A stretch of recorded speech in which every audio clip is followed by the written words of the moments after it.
Shalom, kita sering mendengar bahwa pengertian gerakan Pentakosta ketiga adalah gerakan yang menyebar dari timur ke barat. Benarkah demikian? Sebenarnya pengertian ini lahir dari suatu konsep Alkitab yang diucapkan oleh Tuhan Yesus sendiri. Nah, dalam edisi Voice of Pentecost kali ini, kita akan membahas dua alasan untuk kita bisa pahami lebih dalam mengapa dari timur ke barat. Alasan yang pertama secara alkitabiah. Di dalam Alkitab seringkali kita melihat pola yang bungsu menggantikan yang sulung. Seperti Ishak yang meskipun secara jasmani adalah adik dari Ismail, tetapi dia menggantikan posisi Ismail sebagai yang sulung dari rencana keselamatan Allah. Demikian pula dengan Esau dan Yakub. Di dalam Matius 19 ayat 30 dikatakan bahwa yang terdahulu menjadi yang terakhir, dan yang terakhir menjadi yang terdahulu. Ayat ini berbicara mengenai bangsa Yahudi sebagai yang pertama diberikan keselamatan, namun karena kekerasan hati sebagian besar dari mereka, maka keselamatan diberikan kepada bangsa-bangsa lain terlebih dahulu. Karena itulah, penyebaran Injil dari perjalanan Paulus yang dituntun oleh Roh Kudus ialah mulai ke arah barat, seperti di Kisah Para Rasul 16, sesuai dengan sejarah gereja secara historik. Mulai dari Asia Kecil, menyeberang masuk ke benua Eropa, sampai akhirnya Injil menyebar ke seluruh benua Eropa itu sendiri. Lalu kemudian di abad pertengahan menyeberang ke benua baru yaitu Amerika. Dan sampai di penghujung abad, lengkaplah putaran Injil mengitari belahan bumi. Nah, dari Eropa dan Amerika inilah gerakan Allah sampai ke negara timur. Maka sekarang Pentakosta ketiga akan membawa lawatan Tuhan dimulai dari negara-negara timur, termasuk Indonesia, menuju ke barat dan pada akhirnya kembali ke Yerusalem. Haleluya! Alasan yang kedua secara praktikal. Kita tahu pasca Perang Dunia Kedua, negara-negara Asia mengalami pertumbuhan penduduk, kemajuan ekonomi, dan teknologi yang sangat signifikan. Contoh negara yang memimpin dunia di dalam bidang pertumbuhan penduduk yang bisa kita ambil adalah India dengan 1,1 miliar penduduk dan China 1,4 miliar penduduk.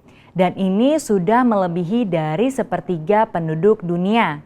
Mereka tidak hanya mulai mendapatkan kemerdekaan secara politik, tetapi terjadinya suatu musim baru di dalam sejarah penyebaran Injil di belahan bumi timur. Berawal dari negara barat mengirimkan misionaris-misionarisnya ke negara Asia, seperti Korea Selatan, China, Vietnam, dan Indonesia. Dan mulailah pertumbuhan gereja di negara itu sendiri. Dan hal ini menyebabkan kekristenan di negara timur berkembang dengan luar biasa. Bahkan hari-hari ini justru dari negara-negara timurlah yang mengirim misionarisnya ke barat untuk membawa kehidupan kepada kekristenan yang telah mati di sana. Di dalam kitab Yunus 4 ayat 10-11 dikatakan bahwa Allah sangat mempedulikan nasib kota Niniwe yang berjumlah lebih dari 120.000 orang. Benua Asia sudah mencakup 60% penduduk dunia, sekaligus 60% kekuatan ekonomi dunia. Prinsip yang sama juga berlaku, bagaimana mungkin Tuhan tidak peduli pada keselamatan 60% penduduk dunia. Di dalam Yohanes 2, kita melihat perumpamaan Tuhan Yesus dalam mengubah air menjadi anggur. Di dalam peristiwa itu, kita tahu pemimpin pesta mengatakan bahwa Tuhan menyimpan anggur yang terbaik sampai ke akhir pesta. Inilah juga yang akan terjadi pada akhir zaman. Allah menyiapkan kegerakan rohnya yang terbesar dan terakhir dimulai dari benua timur. Secara spesifik dari Indonesia, gerakan ini akan mempengaruhi negara-negara besar di Asia Timur dan akan bergerak ke barat dan akan diselesaikan di pintu gerbang Yerusalem. Seperti kilat yang menyambar dari sebelah timur dan melontarkan cahayanya sampai ke barat, demikianlah juga gerakan Pentakosta ketiga yang akan menyongsong kembali datangnya Anak Manusia. Saudara, untuk penjelasan lebih lengkapnya dari tim teologi kami, jangan lupa buka link yang ada di atas atau scan QR Code yang tersedia. Maranatha, amin.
大家平安。平安。17号的时候，耶稣升天；27号，圣灵浇灌下来，10天过后，所以我们这个时候30号，我们等候圣灵浇灌。所以我们每个人打开我们的心，求圣灵来充满我们每一个人。因为当圣灵充满我们，我们才有能力来成为得胜者，能力来传主的大使命。来，我们预备我们的心，我们打开我们的心，我们求主来掌管我们每一个人，我们求主来充满我们每一个人。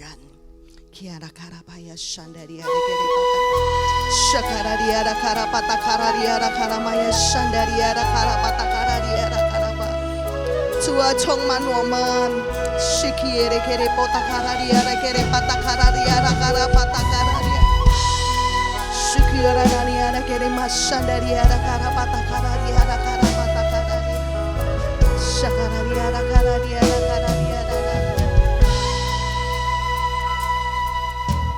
耶稣圣主，你被高举，超乎一切之上，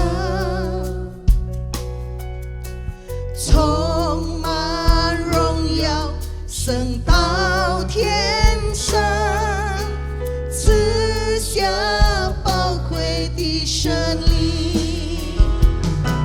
现在求你来充满每颗心，以你奇妙能力，降下你恩膏，圣灵的火焰，燃烧每一颗心。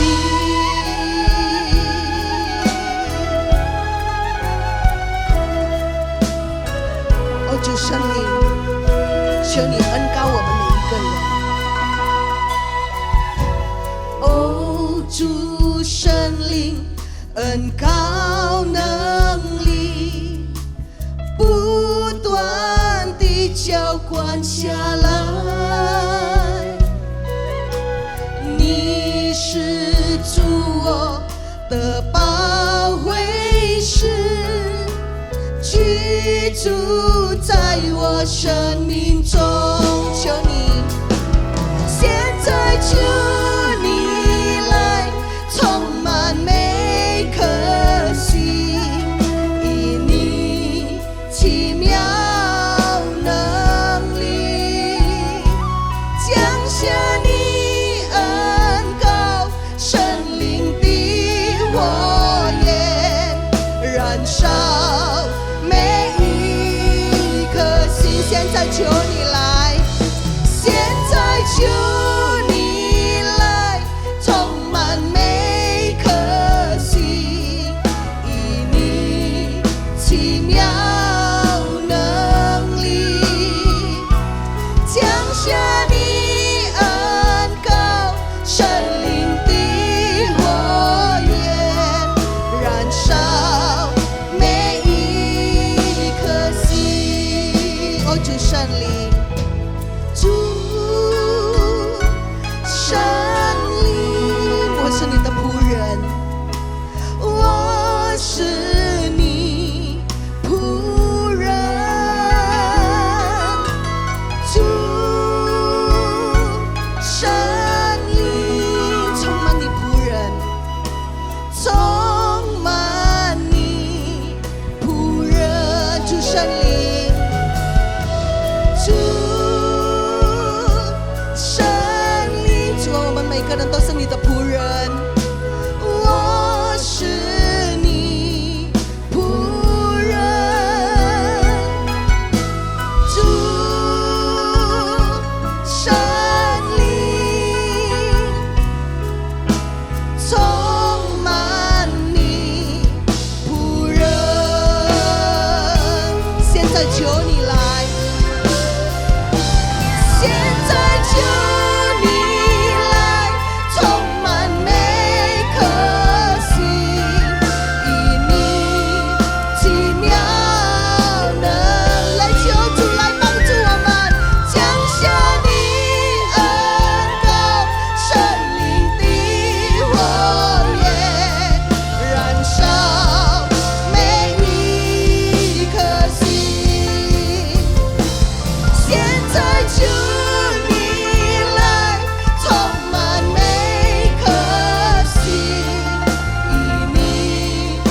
奇妙能力，降下你恩膏，生命的火焰，燃烧每一颗心，燃烧每一颗心，燃烧每一颗心，燃烧每一颗心。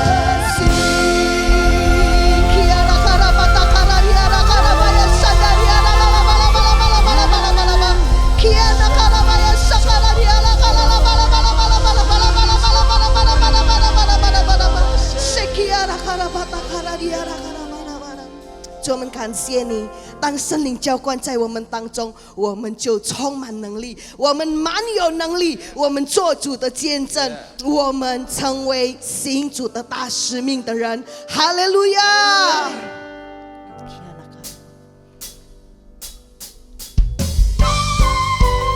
我们宣告，在我们的里面是永活的神，我们满有能力。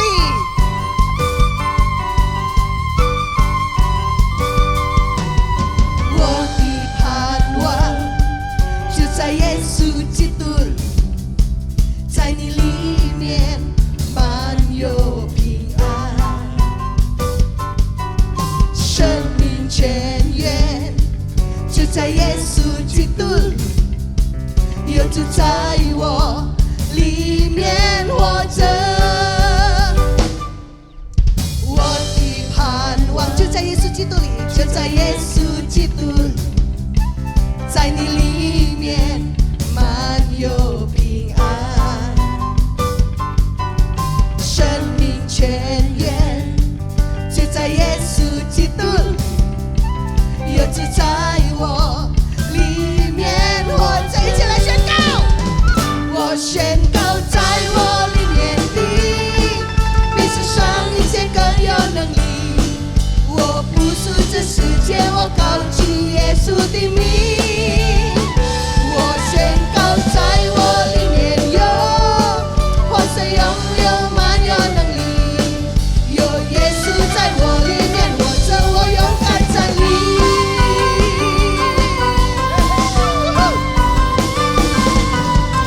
我的盼望就在耶稣基督里，就在耶稣基督里，在你里面满有平安，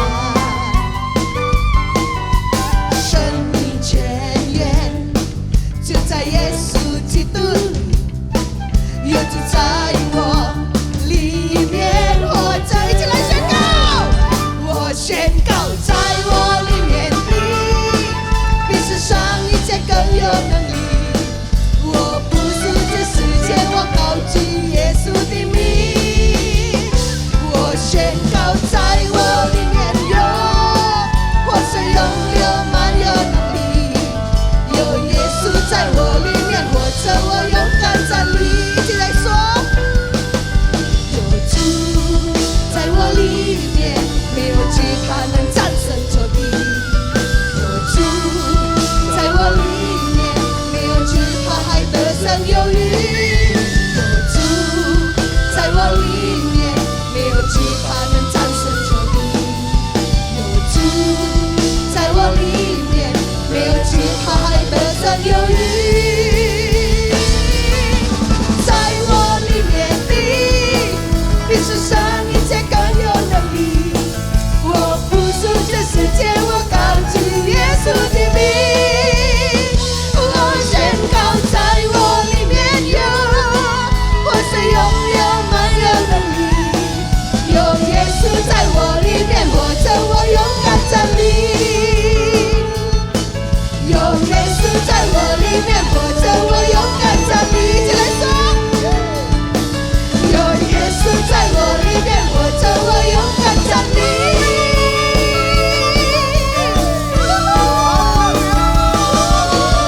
哈利路亚！所以我们必定要复兴，抢救灵魂，献给我们的主。哈利路亚！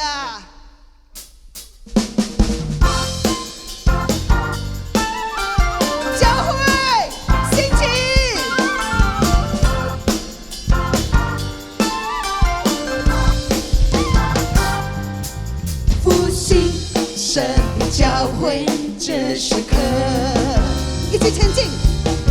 前进，在神灵的全能中，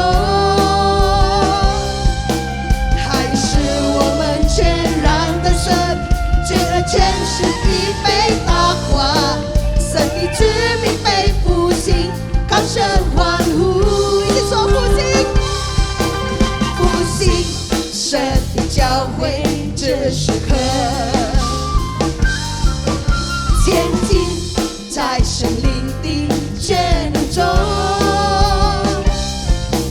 还是我们全然的神，罪恶权势已被打垮，他的子民被复兴，高声欢呼。神灵新的恩膏已浇灌下来，奇妙神迹大能已经被彰显，一起来高举，我们高举他的旗帜，一切荣耀归于他，要前进征战，得胜的子民，抢救挽救万民，献给我的神，神灵新的恩膏，神灵新的恩膏已浇灌下来，奇妙神迹大能已经被彰显，我们高举他的旗帜，一切荣耀归于他，要前进征战，得胜的子民，抢救挽救万民，献给我的神，哈利路亚！神灵新的恩膏已浇灌下来，奇妙神迹大能已经被彰显，我们高举他的旗帜，一切荣耀归于他，要前进征战，得胜的子民，抢救挽救万民，献给我的神，要前进征战，要前进征战，得胜的子民，抢救挽救万民，献给我的神。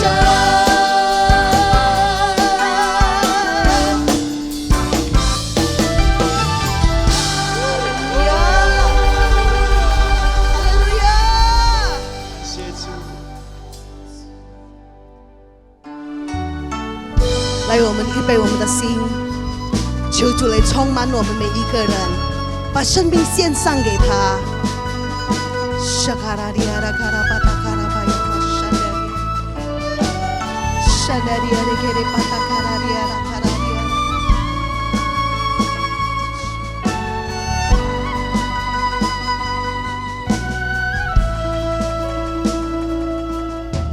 用我的生灵来充满我，永留在我心中，在你同在里，心灵平静，住在你隐秘处，敞开我的心，愿你来触摸，我完全献上，在你祭坛上，主你来掌管我生命一切，在宝座前我敬拜你。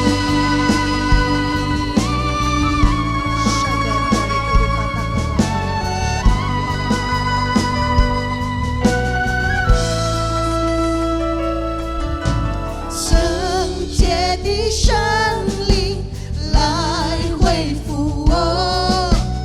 我心灵的平安。我如今活着，因你恩典，一生陪伴着我。敞开我的心，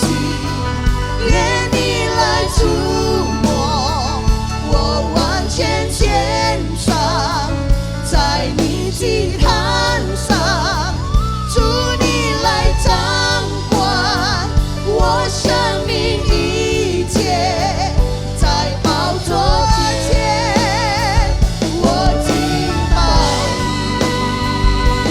你。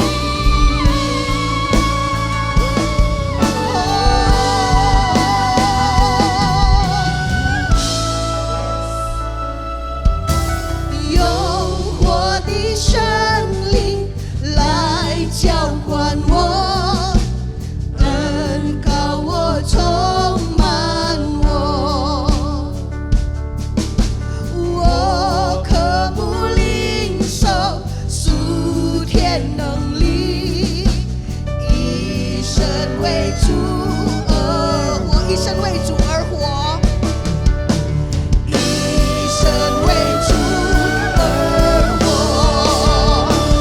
张开我的心，愿你来触摸，我完全献上，在你祭坛上，主你来掌管我生命一切，在宝座前，我敬拜你。张开我的心，张开我的心，愿你来触摸，我完全献上，在你祭坛上，主你来掌管我生命一切，在宝座前，我敬拜你。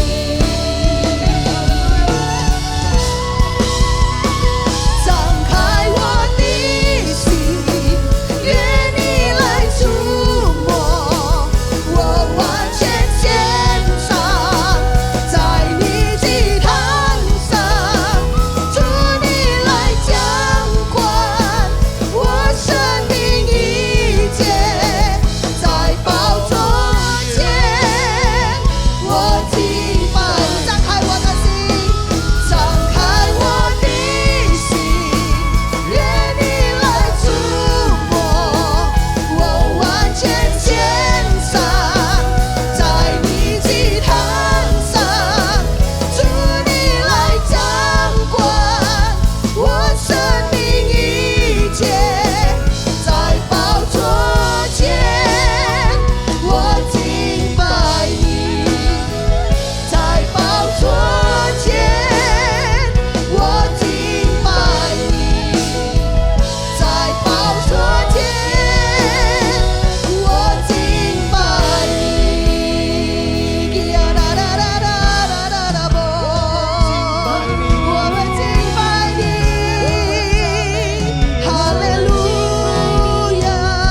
主，我们打开我们的心，呀那卡那玛呀山的圣灵，圣灵，呀啦啦啦啦啵，浇灌我们，浇灌我们，呀那啦啦玛呀山的啦啵，哈利路亚！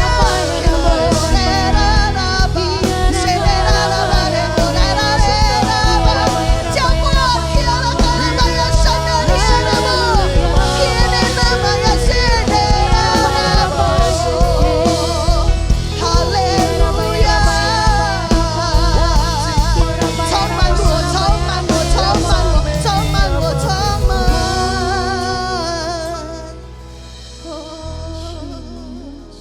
Shalom Jemaat Mandarin Service, salam damai sejahtera dan sukacita. 华语部的弟兄姐妹们，大家平安。 Sebelum kita mendengarkan firman Tuhan, mari kita berdoa dan menundukkan kepala. 还没有听神的话以前，我们大家低头，我们祷告。 Tuhan Yesus, kami bersyukur 主，我们感谢你， kalau pada hari ini kami boleh bersama-sama beribadah kepadamu. 就是今天我们可以一同积极来敬拜你。 Kami percaya Engkau hadir Tuhan, 我们深信主有在我们当中， karena Engkau tidak dibatasi oleh ruang dan waktu. 因你不给，你没有使空间、时间来限制。 Beracaralah di rumah kami masing-masing, Bapak. 求求你与我们每一个人，无论在家里的同在， Urapi kami masing-masing. 告摸我们每一个人， Setiap firman yang disampaikan 每一句神你的话， boleh menjadi kekuatan buat kami semua, Tuhan. 可以赐给我们每一个人力量。Pakai hamba-Mu yang tidak ada apa-apanya ini Tuhan. 恳求你使用没有什么的仆人， Dalam segala keterbatasan dan kelemahan kami, 在所有的软弱当中， kuasa Tuhan boleh sempurna. 主你的能力可以完美。 Terima kasih Bapa. 感谢天父， Dalam nama Tuhan Yesus Kristus. 祷告奉主耶稣基督的圣名， Haleluya. Amin. 哈利路亚，阿门。 Baik Bapak Ibu semua, 弟兄姐妹们， hari ini saya akan menyampaikan firman berjudul penyertaan Tuhan. 今天我要传讲的信息，它的题目就是上帝的同在。 Kita buka di Keluaran 33 ayat 15. 我们翻开旧约圣经出埃及记33章第15节。 Berkatalah Musa kepadanya, jika engkau sendiri tidak membimbing kami, janganlah suruh kami berangkat dari sini.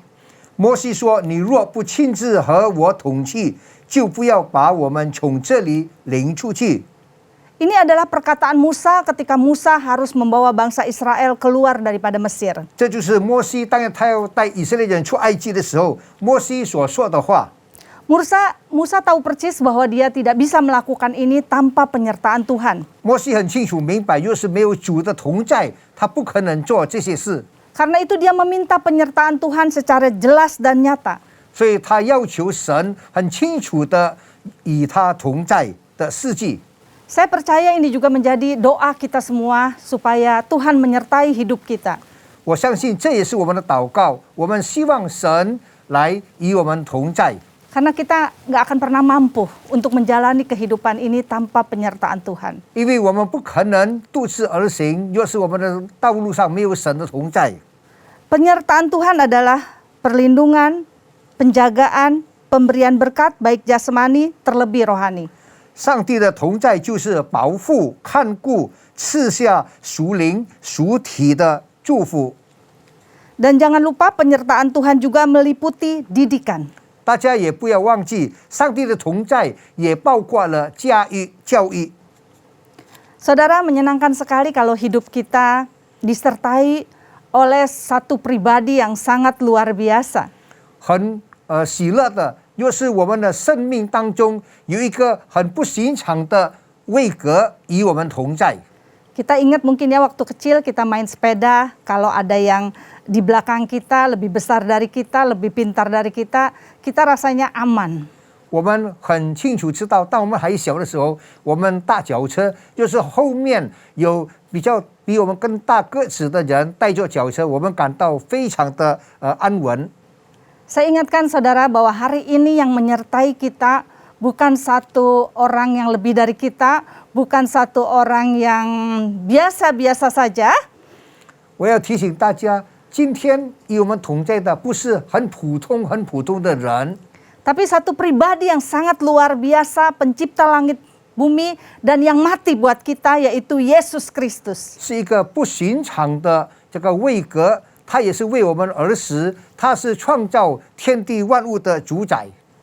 Di tengah susahnya hidup, di tengah segala masalah dan problema, kita harus belajar menyadari bahwa penyertaan Tuhan tidak pernah meninggalkan kita. 在这个艰难的日子里面，在痛苦的日子里面，我们要很清楚的知道，他从来没有离开过我们。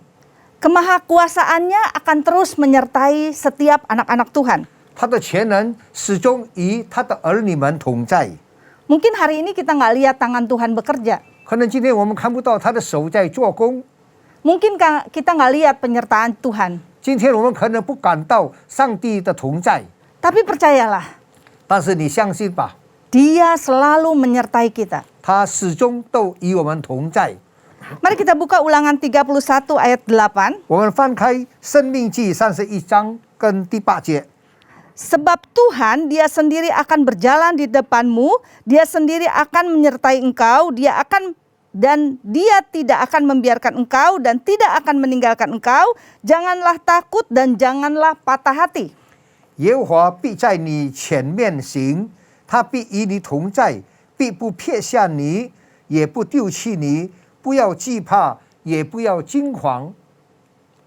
Mari jemaat Mandarin, kita akan ganti kata engkau dengan nama kita sendiri. 好不好？我们把那个你是换成我们的名字， Oke ya, kita sama-sama ya. 好不好？来，大家一起来念。 2, 3. 耶和华必在你 Sebab Tuhan dia sendiri在我 akan 面前 berjalan di 行 depan 他 Rita. 必 Dia 与 sendiri 我 akan 同 menyertai 在， Rita. 必不撇 Dia 下 tidak akan 你， meninggalkan 也 Rita dan 不 tidak 丢 akan 弃 meninggalkan 你， Rita. 不要 Janganlah 惧 takut 怕， dan 也 janganlah 不要 patah 惊 hati. 慌。 Amin. 阿门吗？大家， Amin, amin. Bapak Ibu, Allah berjalan di depan kita. 神在我们的前面行， Tugas kita adalah berjalan di belakangnya, menuruti dan mengikuti jejaknya. 那我们的责任是什么呢？当然是走在他的后面，顺服与跟随他的道路， Itulah penyertaan Tuhan. 那就是主的同在。 Sekali lagi, Tuhan berjalan di depan kita dan kita berjalan di belakangnya. 再次讲到，上帝在我们的前面行，而我们在他的后面跟随。 Nah, dalam penyertaan Tuhan Bapak Ibu, 在神的同在里面， kita perlu satu kerendahan hati. 我们需要谦卑。 Kita buka di 1 Petrus 5 ayat 6 dikatakan bahwa karena itu rendahkanlah dirimu di bawah tangan Tuhan yang kuat supaya kamu ditinggikan pada waktunya. 在彼得前书第5章第6节里面讲到，所以你们要自卑，伏在神大能的手下，到了时候，他必叫你们甚高。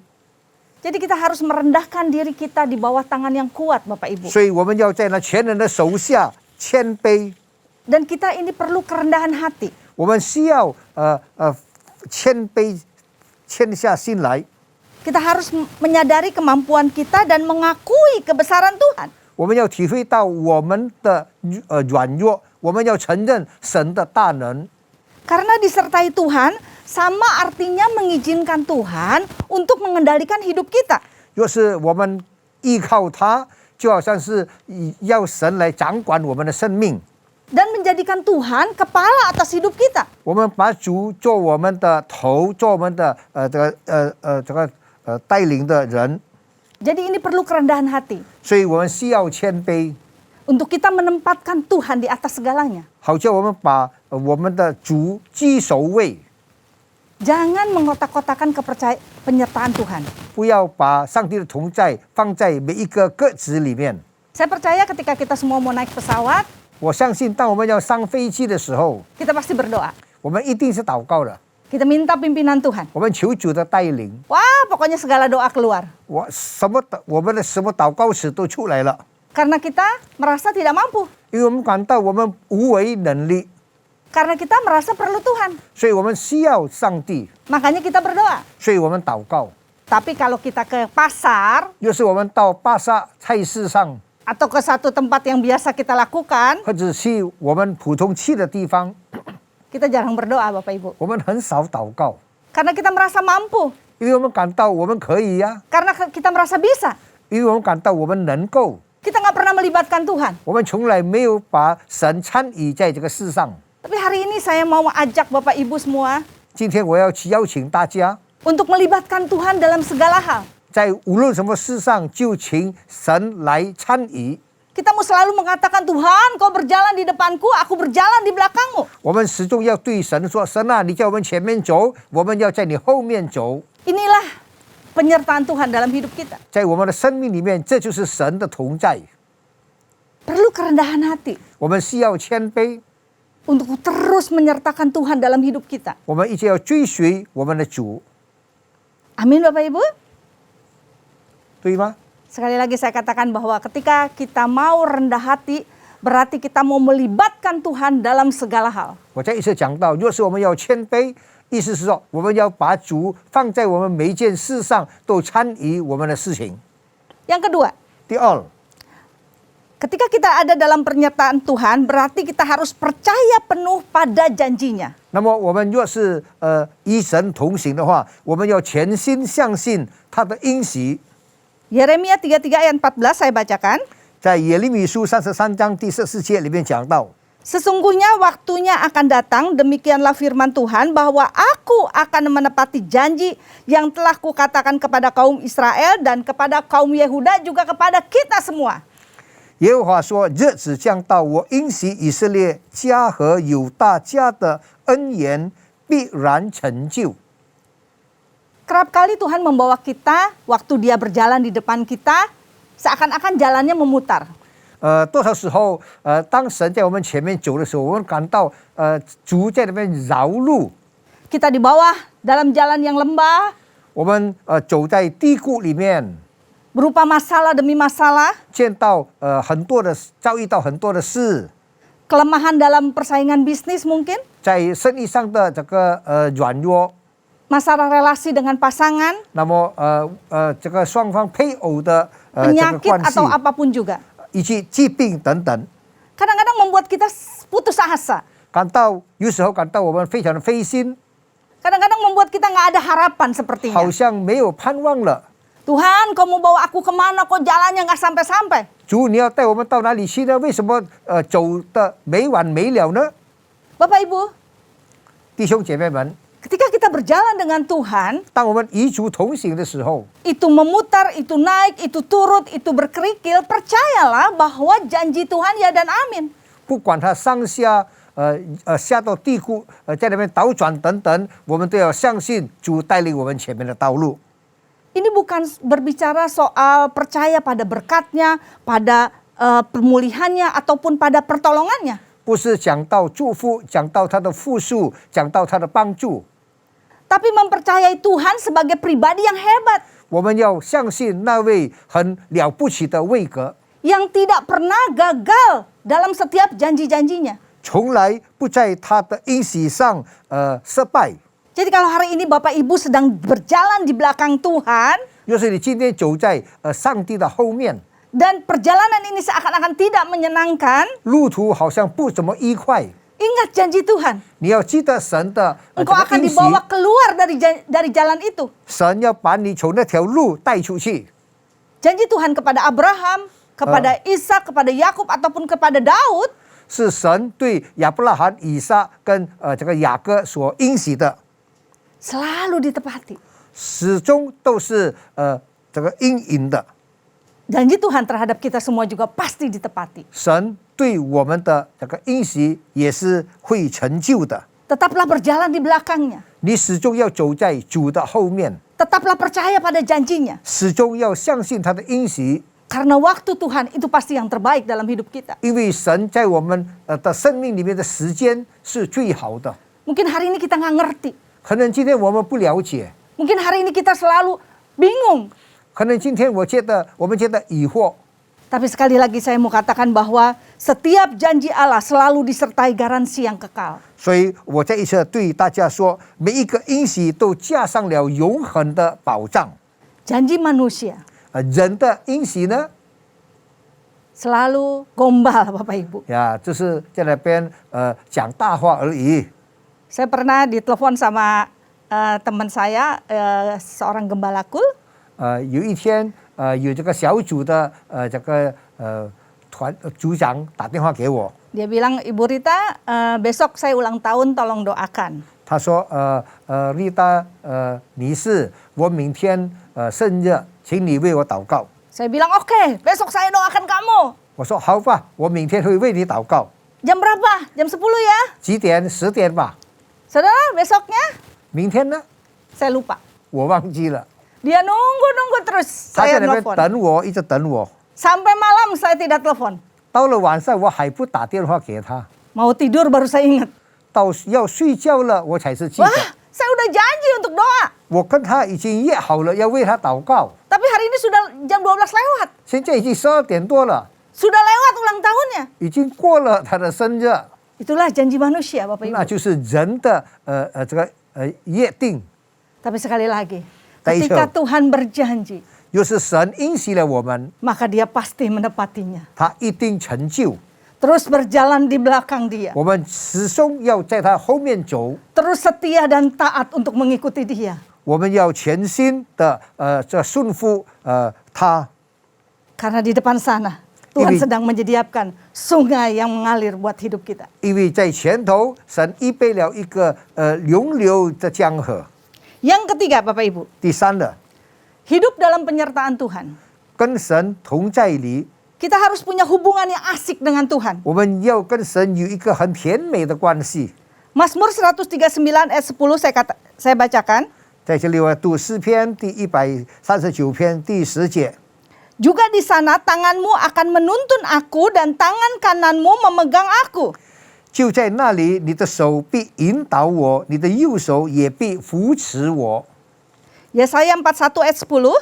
以赛亚书第41章里面讲到， Janganlah takut sebab aku menyertai engkau, janganlah bimbang sebab aku ini Allahmu. Aku akan meneguhkan bahkan akan menolong engkau. Aku akan memegang engkau dengan tangan kananku yang membawa kemenangan. 你不要害怕，因为我与你同在；不要惊惶，因为我是你的神，我必眷顾你，我必帮助你，我必用我公义的右手扶持你。 Bapak Ibu, ini sebuah hal yang sangat indah. 这是非常美的。 Jadi bukan saja kita berjalan di belakang Yesus, 不单单我们走在耶稣的后面， tapi tangan Yesus memegang kita, artinya kita tuntunan. 但是我们知道耶稣在握着我们的手，好像是神牵着我们一样。 Wah, ketika saya menyadari hal ini, saya benar-benar bersuka cita. 当我体会到这件事的时候，我感到非常的喜乐， Karena dalam kehidupan ini kita tidak berjalan sendiri, Bapak Ibu. 因为在这个生命当中，我们没有独自而行， Kita dituntun oleh satu pribadi yang kuat tangannya untuk menuntun kita. 有一个位格带着非常有能力的手在牵引我们。 Karena kalau kita yang pegang itu gampang lepas. 有时我们抓住了，很容易脱掉。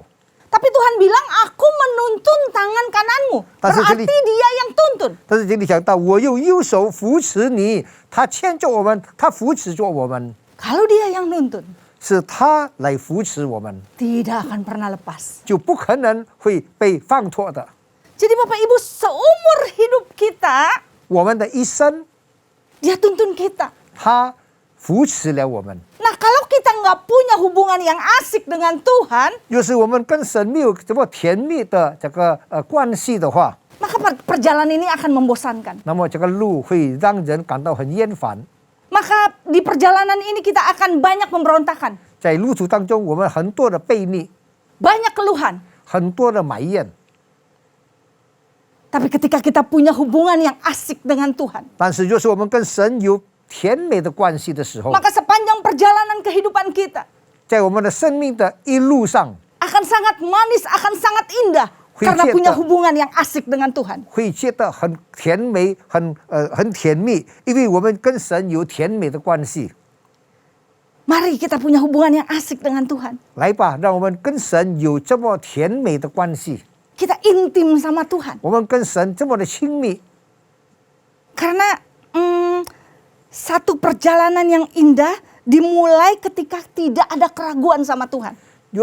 所以说一条很好的、很美的路，就是说我们走在其中，没有一点担忧，没有一点怀疑， Tidak ada kecurigaan sama Tuhan. 没有在那边疑惑、怀疑我们的主， Tidak ada keterpaksaan sama 没有 Tuhan. 好像是勉强的心。 Hubungan yang asik adalah ketika kita melihat Tuhan selalu baik dalam hidup kita. 甜美的关系，我们始终看到神对我们是如此的美好。 Hubungan yang asik ketika kita bisa punya hubungan yang segar setiap hari. 甜美的关系是我们跟他每一天有一个很新鲜的感觉， Karena itu Bapak Ibu perlu komunikasi. 所以我们需要有这个沟通。 Saya suka bilang sama teman-teman saya, 我跟朋友说， ketika kita sekarang kan kul-kul masa Zoom, 现在我们在这个小组里面的团契，时常在这个网上， ketika kita diundang misalnya gitu, 就是我们被邀请的话， terus kita hadir dengan keterpaksaan, 我们感到非常的勉强来参加， maka sepanjang ibadah itu kita akan merasakan kebosanan. 所以在整个聚会当中，我们感到很厌烦。 Maka selama ibadah itu kita nggak dapat apa-apa. 在那个聚会当中，我们根本都得不到什么， Karena kita terpaksa. 因为我们是勉强的。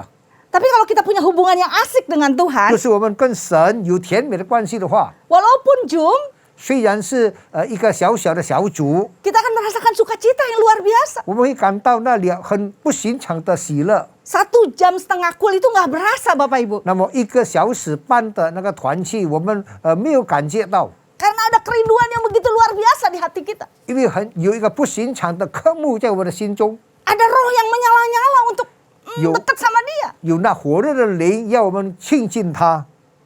Karena itu sekali lagi saya katakan, mari kita punya hubungan yang asik dengan Tuhan. 所以说，来吧，巴不得我们跟神有这么甜美的关系。 Sehingga kita waktu berjalan di belakang dia dan dituntun, 所以我们在他后面走的时候，他扶持我们，他牵着我们的时候， kita betah. 我们感到很够。 Bapak Ibu dalam rumah tangga pun demikian. 在家中也是这样子。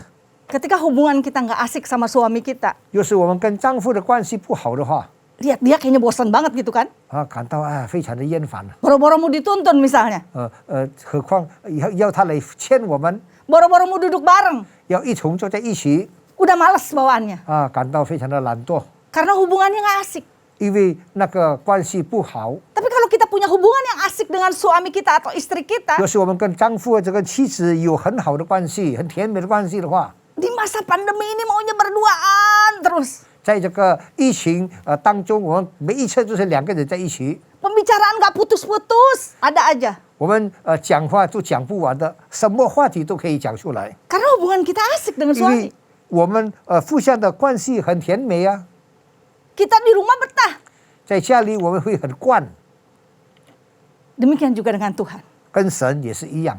Ayo bangun hubungan asik dengan Yesus kita. 来吧，我们建立跟神有很甜美的关系。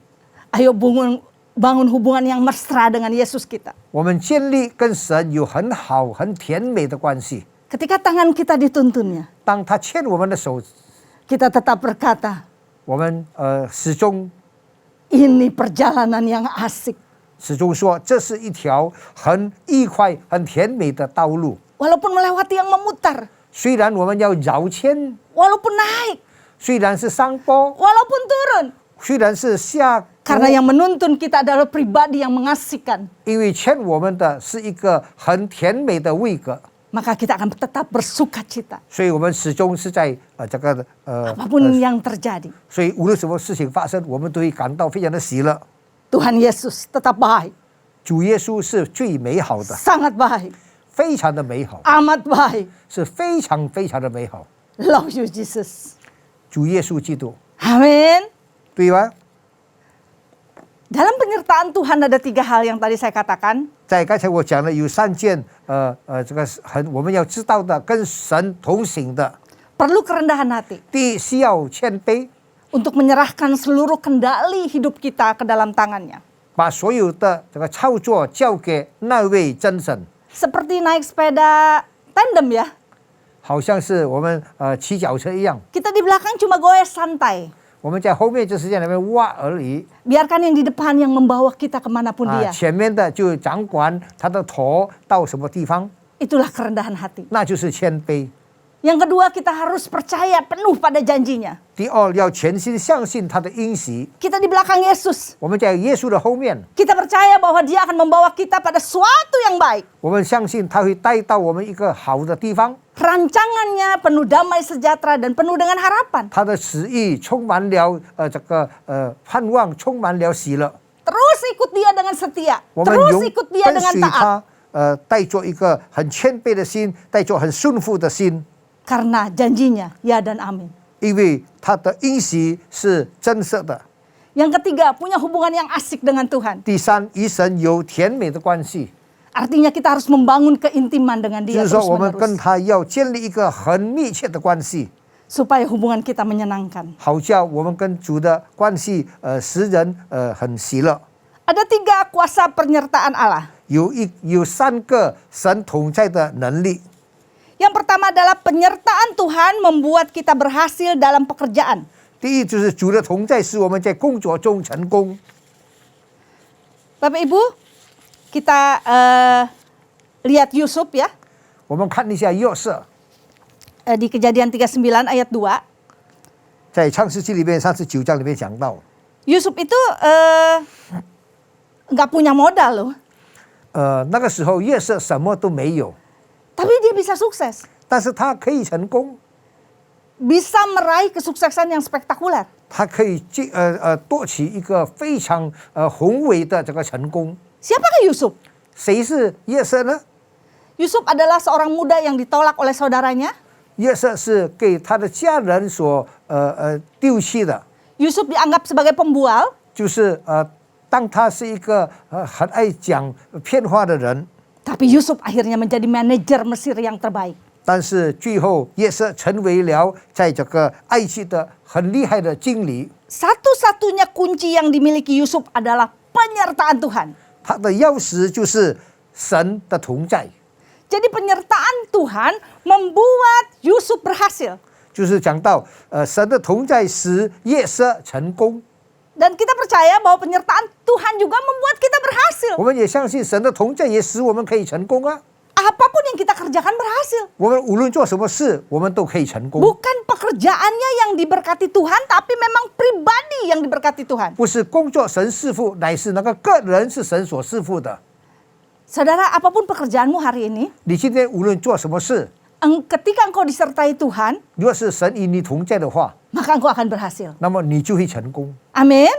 阿门吗？ Yang kedua, 第二呢， penyertaan Tuhan membuat kita berhasil dalam perjalanan. 主的同在使我们在道路中成功。 1 Samuel 18 ayat 14 dikatakan, 在撒母耳记上18章第14节讲到， Daud berhasil di segala perjalanannya sebab Tuhan menyertai dia. Saya ulangi lagi. Daud berhasil di segala perjalanannya sebab Tuhan menyertai dia. 中文是大卫做事无不精明，耶和华也与他同在。 Semua orang takut sama Daud. 很多人都很害怕大卫， Daud terus menang dalam peperangan. 那么大卫时常就是打胜仗， Kenapa? 为什么呢？ Karena Daud disertai Tuhan. 因为主与大卫同在， Dia boleh menang dari setiap perjalanan hidupnya. 他在他的道路上始终都是赢 Jadi 的。 hari ini Bapak Ibu, 今天 kita pun 我们也是如此， akan menang dari setiap perjalanan demi perjalanan hidup kita. 我们也是可以在我们的道路中成功。 Masalah takut sama kita. 很多别人会害怕我们， Pergumulan takut sama kita. 那么挣扎会怕我们， Bukan berarti kita lepas daripada itu semua. 不是说我们免了这些的事， Tapi kita boleh ada di dalam itu semua. 但是我们游在他们那个里面当中， Tapi kita tetap disertai Tuhan dalam kesesakan sekalipun. 但是我们在困难当中，我们的神始终与我们同在。 Ketika kita berjalan bersama Tuhan, 当我们与神同行的时候， bukan hanya kekuatan yang Dia beri 不是单单他给我们能力， untuk menanggung setiap perkara yang ada, 可以担当所有的事， tetapi Dia juga memberikan kemenangan bagi kita. 他也给我们成功。 Ingat, ketika Allah bersama dengan kita, siapakah lawan kita? 要记得，当神与我们同在，我们的这个对手是谁呢？ Amin. 阿门。 Yang ketiga, kuasa Tisan. penyertaan Tuhan. 神同在的能力， Menjadi kesayangan dan menjadi berkat. 成为最疼爱的，以及成为祝福。 Kita baca di Kejadian 39 ayat 5. 我们看创世纪第39章第5节， Sejak ia memberikan kuasa dalam rumahnya dan atas segala miliknya kepada Yusuf, Tuhan memberkati rumah orang Mesir itu karena Yusuf. Garis bawahi, Tuhan memberkati rumah orang Mesir itu karena Yusuf. Sehingga berkat Tuhan ada atas segala miliknya, baik yang di rumah maupun yang di ladang. 自从族人派约瑟管理家务和他一切所有的，耶和华就因约瑟的缘故，这里讲得很清楚，耶和华就因约瑟的缘故，赐福于那埃及人的家，凡家里和田间一切所有的，都蒙耶和华赐福。 Jadi di mana Yusuf berada, baik di rumah, baik di ladang, itu terjadi berkat Tuhan. 在这里讲到，若是有约瑟的话，无论是在田间，无论是在家中，在什么地方，就是有神的祝福。 Ketika dia berada di rumah Potifar, 就是他在这个波提法的家里的时候， keluarga Potifar diberkati. 波提法的家庭被祝福了。 Ketika dia ada di ladang Potifar, 当他在这个波提法的田间的时候， ladang Potifar diberkati. 那么波提法也是被祝福了。 Wow, 我们可以看到， saya percaya setiap anak Tuhan yang disertai oleh Tuhan, 我相信所有神与他同在的人， dimanapun dia berada, 无论他在何处， akan menjadi berkat di tempat dia yang diinjak. 可以成为他在那个地方的祝福， Dia akan menjadi kesayangan. 他会被人家疼爱。 Saudara pernah masuk nggak ke dalam sebuah restoran yang sepi? 你去过一个很近的这个酒店吗？ Ketika kita ada di situ, 有时我们有在那个地方 tiba-tiba rame. 忽然间 Pernah ya rasain begitu kan? 你感到吗？ Saya percaya itu adalah penyertaan Tuhan dalam hidup kita. 我相信那是神与我们的同在。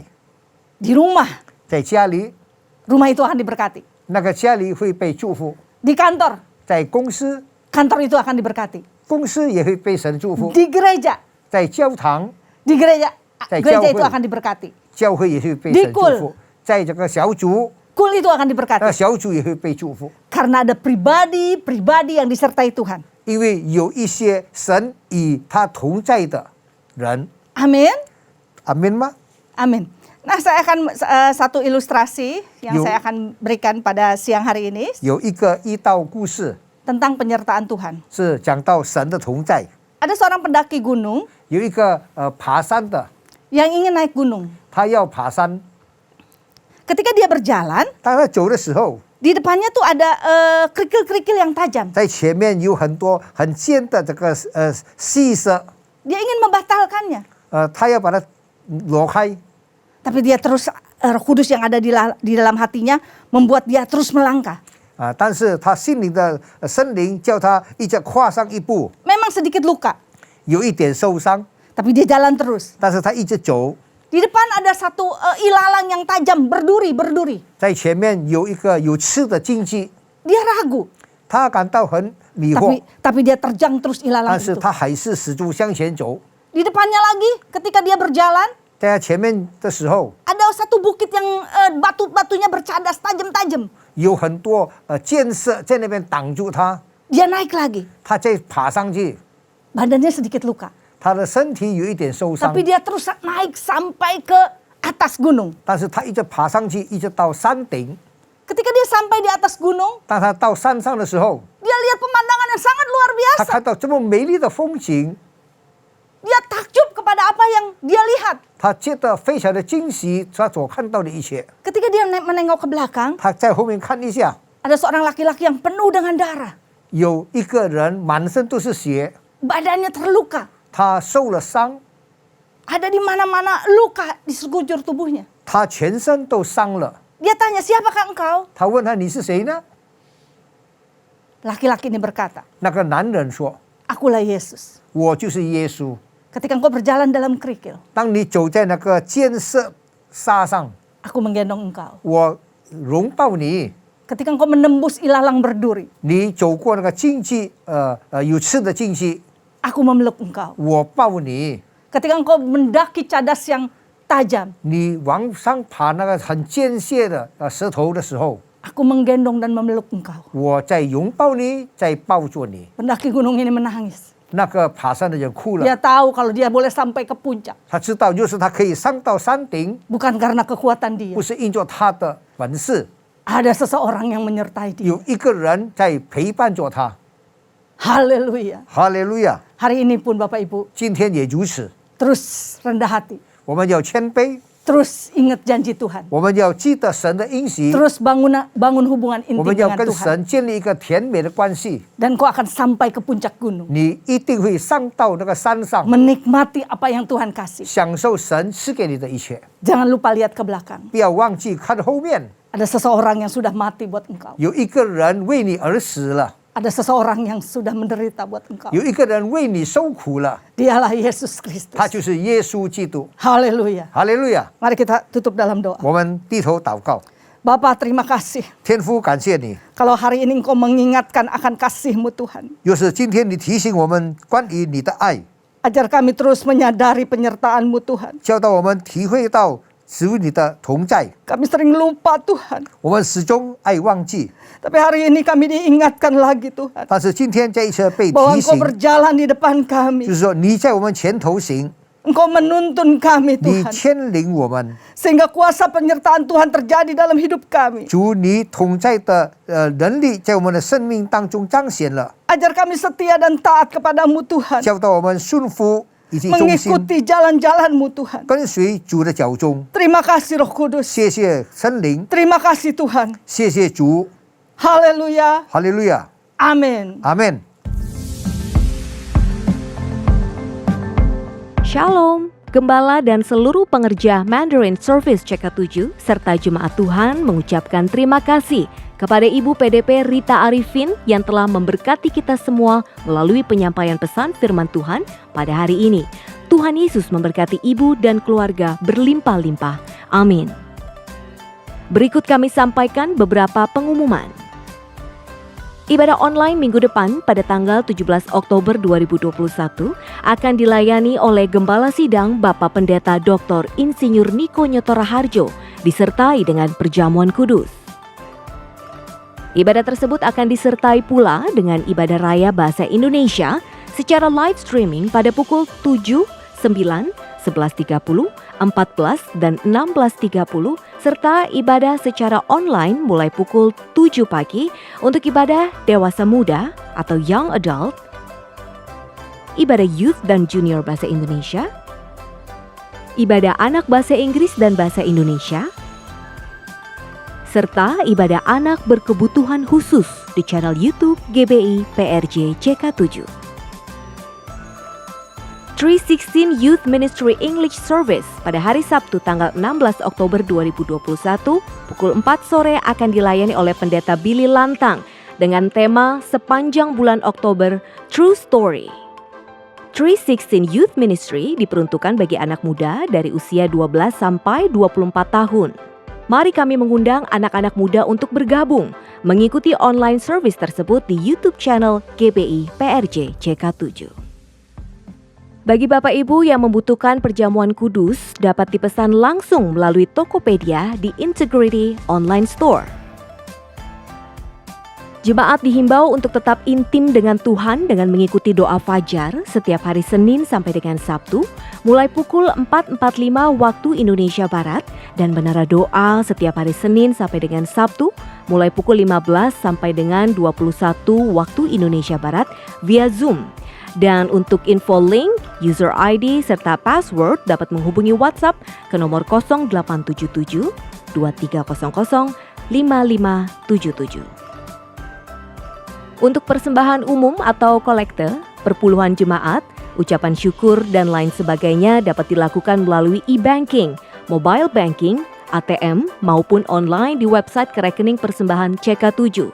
BCA Cabang Tamrin dengan nomor account 206 333 8222 atas nama GBI PRJ. Untuk KUL Gabungan Mandarin Service akan diadakan pada hari Kamis 14 Oktober 2021 pada pukul 7 malam yang akan dilayani oleh Ibu PDP Rita Arifin. KUL tersebut diadakan melalui aplikasi Zoom. Untuk informasi link, ID, serta password Zoom dapat menghubungi WhatsApp di nomor 0812 1286 4902. Dan bagi jemaat KUL yang membutuhkan dukungan doa serta ingin memberikan kesaksian di KUL Mandarin dapat menghubungi Ibu Jocelyn di WA 0878 8861 2777.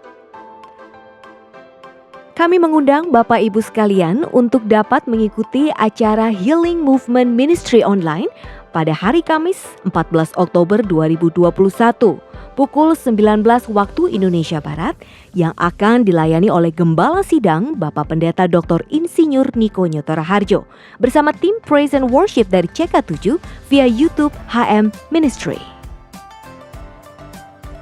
Bagi jemaat yang membutuhkan konseling dapat menghubungi Bapak PDP Suryadi di WA 0819 0826 8833. Bagi Bapak Ibu yang membutuhkan dukungan doa secara spesifik dapat mengikuti rumah doa yang diadakan setiap hari Sabtu pukul 10 pagi sampai dengan 12 siang via Zoom kecuali hari Sabtu minggu pertama. Untuk informasi dukungan doa yang diminta, link, user ID, serta password Zoom dapat menghubungi WhatsApp yang tertera di layar Bapak Ibu sekalian.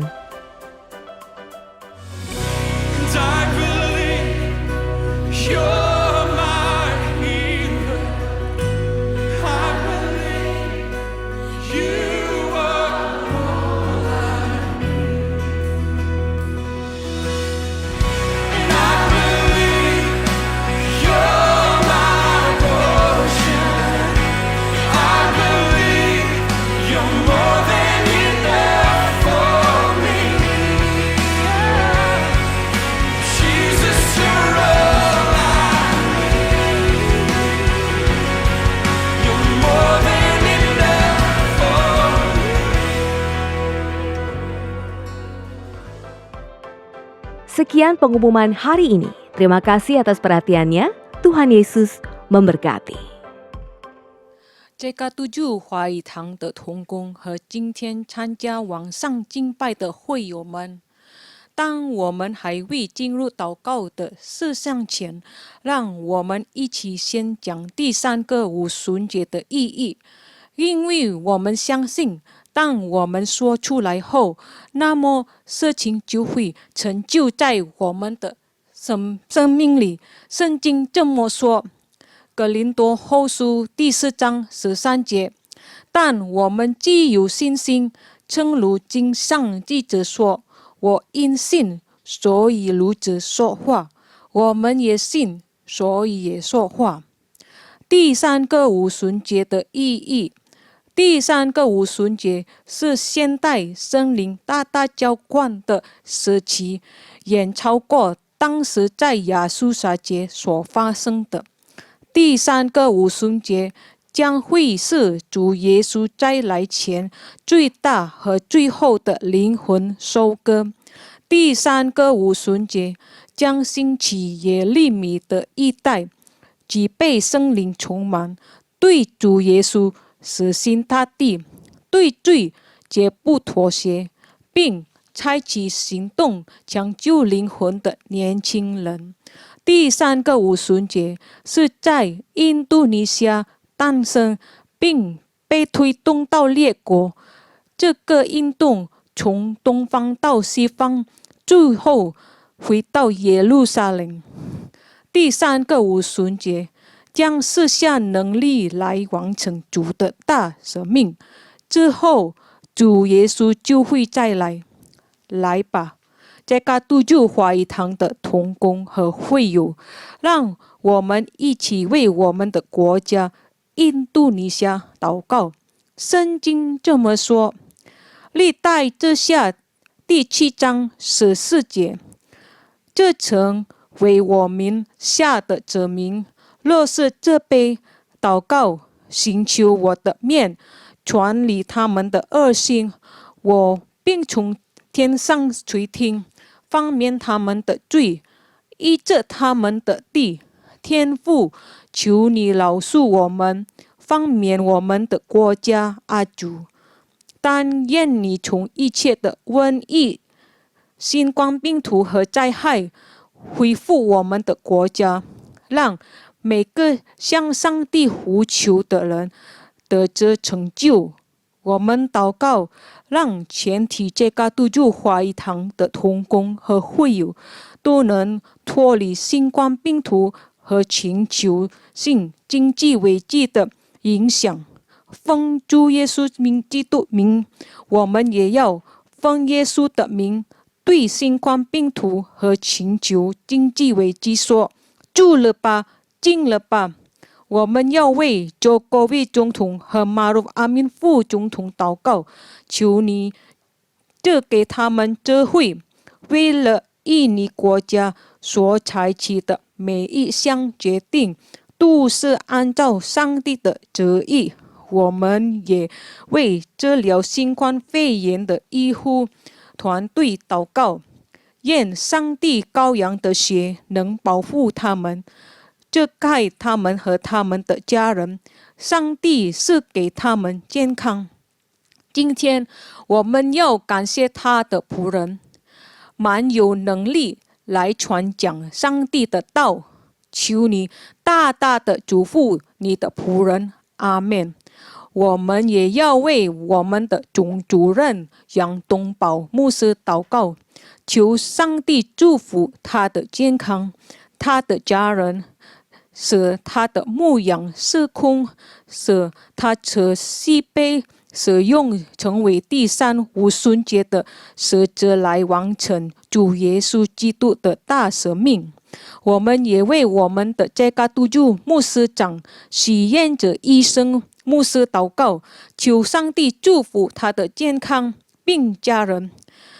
愿他的妻子 Olivia、孩子、媳妇和孙儿们都蒙福，上帝成为他仆人和家人的盾牌和帮助，上帝也赐福你仆人在这个督住的牧养升空，是我们所有在这个督住的子民配得在上帝面前。我们也为伯特利教会、神的教会、Oral Roberts 大学和世界福音联盟祷告，愿上帝使用他们，赢得更多的灵魂。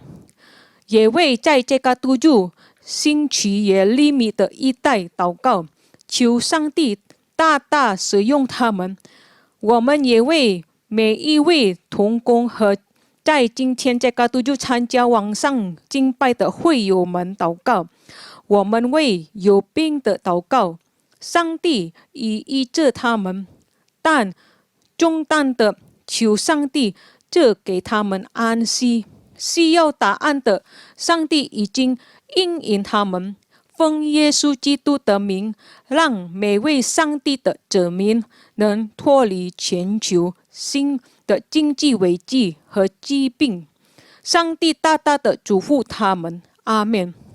全体同工和这个督住华语堂的会友，请举手领受上帝通过他仆人这个督住牧者的祝福。 Jemaat CK7 yang dikasihi Tuhan Yesus, mari kita angkat kedua tangan kita untuk menerima berkat surgawi. Terimalah berkat yang berlimpah-limpah dari Allah Bapa, kasih karunia di dalam anaknya yang tunggal, Yesus Kristus, persekutuan manis dengan Roh Kudus menyertai kita mulai saat ini sampai Tuhan Yesus datang untuk kedua kalinya, menjemput kita di awan-awan yang permai, bahkan untuk selama-lamanya. Semua yang percaya katakan amin. Tuhan memberkati.